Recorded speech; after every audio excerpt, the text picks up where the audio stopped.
আসসালামু আলাইকুম। আমার চ্যানেলে আপনাদের সকলকে স্বাগত। ভারতের নতুন 5 শত্রু দেশ অনেকে ইতিমধ্যে জেনে গিয়েছেন। তার মধ্যে নতুন করে যুক্ত হয়েছে বাংলাদেশ। বাংলাদেশ আগে কখনোই ভারতের প্রধানতম শত্রু দেশ ছিল না।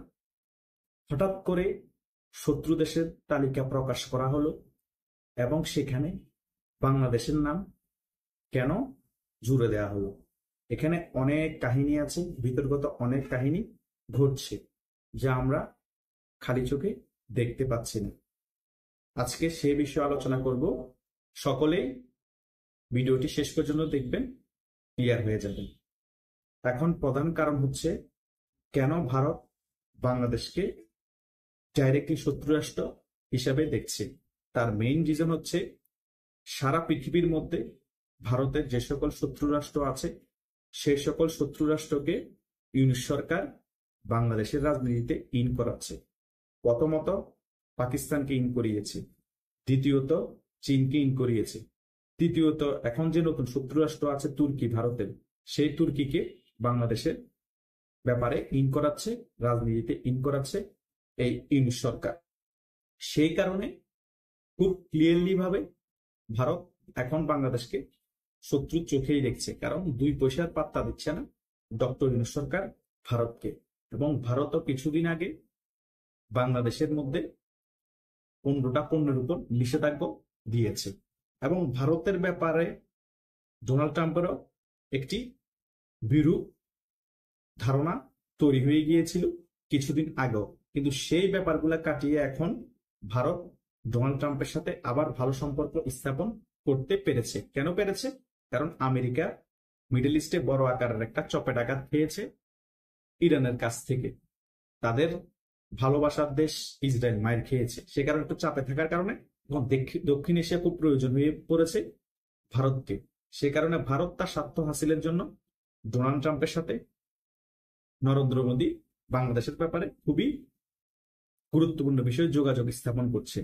ডোনাল্ড ট্রাম্প আগে অনেক বিষয়ে অনড় ছিল, ভারতকে ছাড় দিচ্ছিল না, কিন্তু মিডল ইস্টে চপেটাঘাত খাওয়ার কারণে নরেন্দ্র মোদীকে বাংলাদেশের অনেক বিষয়ে ছাড় দিচ্ছে এবং বাংলাদেশের রাজনীতির অনেক বিষয়ে মোদী তার পক্ষে নিয়ে আসতে পারছে বিগত কিছুদিনের মধ্যে। এখন বাংলাদেশে অনেক কিছুই ঘটছে, আপনারা কিন্তু অনেক কিছু উপলব্ধি করতে পারছেন না। ডোনাল্ড ট্রাম্প যে 35% শুল্ক আরোপ করেছে এটা এমনি এমনি হয়নি, কারণ ডোনাল্ড ট্রাম্প যে বাংলাদেশের থেকে যে স্বার্থ নেওয়ার কথা ওই সকল অনেক বিষয় থেকে পিছু হটে আসতেছে। কেন আসতেছে?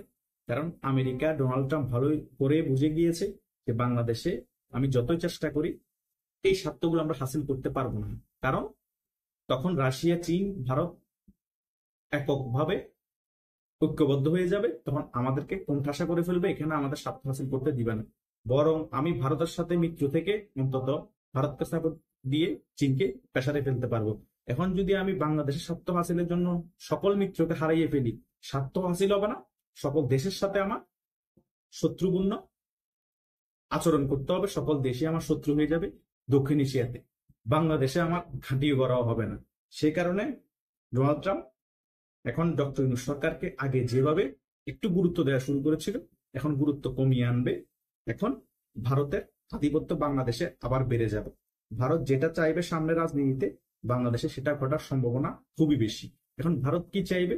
ভারত প্রধানত চাইবে শেখ হাসিনাকে দেশে ফিরাতে, দ্বিতীয়ত আওয়ামী লীগকে পুনর্বাসন করাতে, তৃতীয়ত ডক্টর ইউনূসের আন্ডারে কোনো নির্বাচন না দিয়ে নতুন একটি সরকারের তত্ত্বাবধায়ক হোক বা আর্মি আসুক, যে কোনো একটা সরকার আসুক, তখন তত্ত্বাবধায়ক সরকারের মাধ্যমে সুষ্ঠু একটি নির্বাচন দেওয়ার প্রক্রিয়া তৈরি করবে।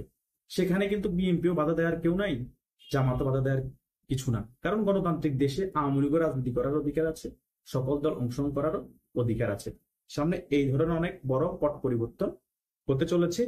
এই চিন্তা বুঝেই কিন্তু ডক্টর ইউনূস একটা নির্বাচনী তৎপরতা বাড়িয়ে দিয়েছে। এনসিপি কে বলেছে নির্বাচনের জন্য মাঠে প্রচার করার জন্য, জামাত 300 আসনে 294টা আসনে প্রার্থী দিয়ে দিয়েছে, বিএনপিও নির্বাচনে একটা আবাস তৈরি করার চেষ্টা করছে, আবার ভিতরে ভিতরে জরুরি অবস্থারও কথা বলছে। কারণ ভিতরগত রাজনীতি অনেক কূটনীতিক খেল চলতেছে যা ভারত শুরু করে দিয়েছে। কারণ আমেরিকা এখন বাংলাদেশের বিষয়ে অনেক কিছুই এখন ভারতের হাতে ছেড়ে দিয়েছে। কারণ আমেরিকা যে স্বার্থের জন্য বাংলাদেশের সাথে সুসম্পর্ক গড়ে তুলেছিল, সেই সুসম্পর্ক এখন আর রেখে লাভ নাই। বরং ছোট স্বার্থের জন্য বৃহৎ স্বার্থ আমেরিকা হারাতে হবে বুঝে গিয়েছে। সেই কারণে ভারতকে এখন বাংলাদেশের ব্যাপারে প্রায়োরিটি দিচ্ছে এবং ভারতের সিদ্ধান্তই বাংলাদেশে প্রায়োরিটি পাবে। তাই সামনে বাংলাদেশের রাজনীতিতে অনেক বড় বড় চমক ঘটবে। কি কি চমক ঘটবে সেটা আমরা বিশ্লেষণ করতে পারি, কিন্তু বাস্তবে যে ঘটবে তা বলতে পারবো না। তাই আমাদের ডিসেম্বর পর্যন্ত অপেক্ষা করতে হবে। ডিসেম্বরের পরে আমরা অনেক কিছুই বুঝতে পারবো এবং সকল কিছুই খোলাসা হয়ে যাবে আগামীতে কি ঘটবে। তাই আমরা দেখতে থাকি ভারত তার কূটনীতিক ভাবে কতটুকু স্টাবলিশ ভাবে বাংলাদেশের রাজনীতিক খেলাগুলো খেলে এবং ডক্টর ইউনূসের কতদিন স্থায়িত্ব থাকে এবং জামাত এবং এনসিপির পাওয়ার কি বিএনপির থেকেও বেড়ে যায়, বিএনপিকে দমন করে রাখতে পারে নির্বাচন আদায় না করার ক্ষেত্রে, সেটাও কিন্তু দেখার বিষয়। কারণ একটা হযবরল অবস্থায় আছে। আর আওয়ামী লীগ কখন কোন টাইমে কিভাবে এন্ট্রি করবে রাজপথে বাংলাদেশের রাজনীতিতে, সেটা কিভাবে তৈরি হয় রাস্তা, সেটাও কিন্তু আমরা অপেক্ষা করতে হবে দেখার জন্য। তাই আমি সকল বিষয় আপনাদেরকে পুঙ্খানুভাবে বুঝিয়ে বলেছি। আপনাদেরও যদি কোনো মতামত থাকে, আমার কোনো কিছু যদি মিসিং হয়ে থাকে, আপনারা লাইক দিয়ে কমেন্টে কিন্তু জানাতে ভুলবেন না। ধন্যবাদ সকলকে।